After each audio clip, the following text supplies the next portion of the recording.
Hi everyone! Welcome back to our YouTube channel. So this is Mum's debut video, pretty much, and we're going to be talking about the signs and symptoms of anorexia. Well, the signs to look out for of anorexia.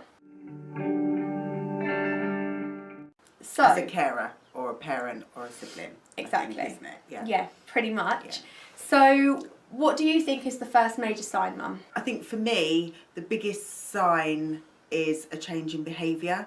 Anything that's out of character, becoming withdrawn, obviously because their head's quite preoccupied, isolating themselves, obviously distorted behaviour around food, avoiding food. So what other things might they do around food? Things like saying when it comes to meal times they've already eaten. Or they might, any excuse not to eat. So whether they might say that they've eaten with a friend, or whether they've had dinner with someone else, or they're not hungry, or what they have for lunch was really filling and they don't really fancy any dinner, or they'll just have a smaller portion of what they would normally have just to manage to get away with having as least as possible. So if that becomes a common occurrence, you should probably be a little concerned? Oh, well, I mean, obviously with anorexia, the main biggest telltale sign is obviously a weight loss. But, I mean, it would be better if things were noticed and picked up before that actually happened. So if you do notice that they're losing weight, or, you know, they are avoiding food in any way, but also like jumping on and off the scales, an obsession with weighing themselves, sort of, and wanting the reassurance that they haven't put on weight. Do you think I'm fat? Also an obsession with exercise. So they might start, generally it's endurance exercise, not so much weight exercise, so it's more exercise that shifts weight basically. So they burns might off energy, like running. A lot of the children have got trampolines in the garden, so they'll come home from school and spend time on the trampoline. It's when it becomes where they become agitated if you say, oh no, we're going to go and do something else, and then oh no, I've got to go on the trampoline. Or, you know, if they're out there and it's chucking it down with rain, or it's freezing cold and they've still got this urge to go running or go on the trampoline or skip, or, I mean, any form of high activity. And they're quite agitated just staying still. Yes. So often they'll be quite jittery because they can't just sit still and do nothing. They have to be constantly moving. Also, another big sign is a huge knowledge base of how many calories, fat content, sugar content, carbohydrate content are in different foods. Obviously, I'm very aware that in a lot of the restaurants they now have the calories by the side of it, or by the side of the menu.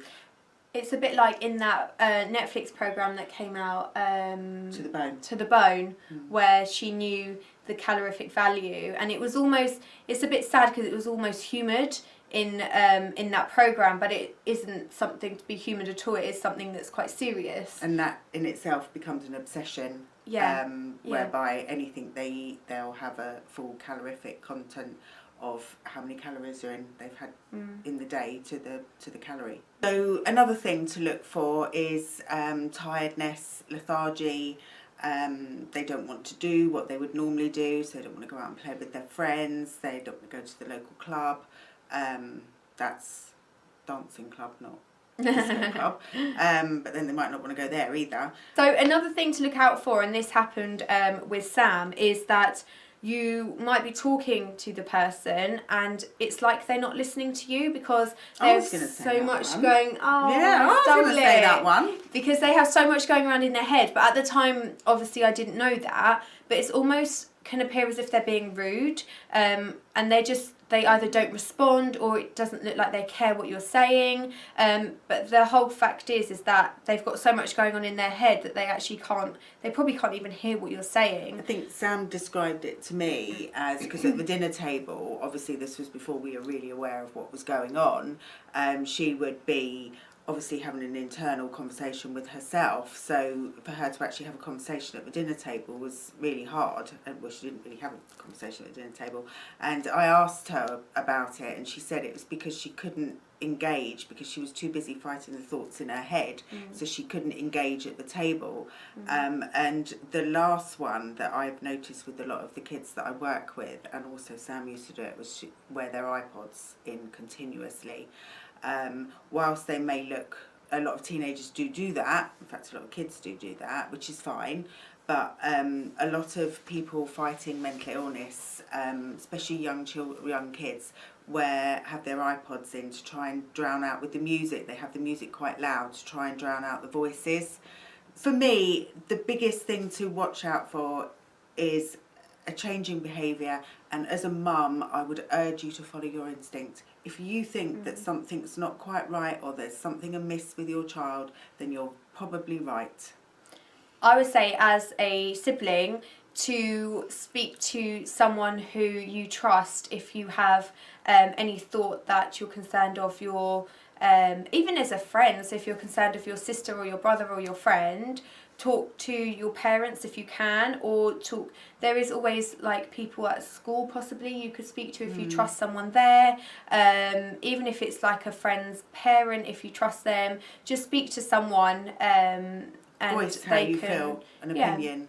And they can find. But also there's a charity called SANE, who offer a helpline called SANEline, which is open from 4:30 to 10:30 every day, and you could always phone them and they can give advice and support as well. And they're there for carers just as much as the people suffering. So I would say to you that if you think something's wrong with your child or a loved one, whether they be your daughter, your son, your partner, or your niece or nephew, then don't leave it, because anorexia doesn't wait for time. Act on it. Thank you for listening to our video today with me and my gorgeous Charlotte. Now that I've actually got in front of the camera, if there's anything else that you'd like to know, either from myself or from Charlotte or from Sam, please do comment below, and don't forget to subscribe. Thank you very much. Bye. Bye.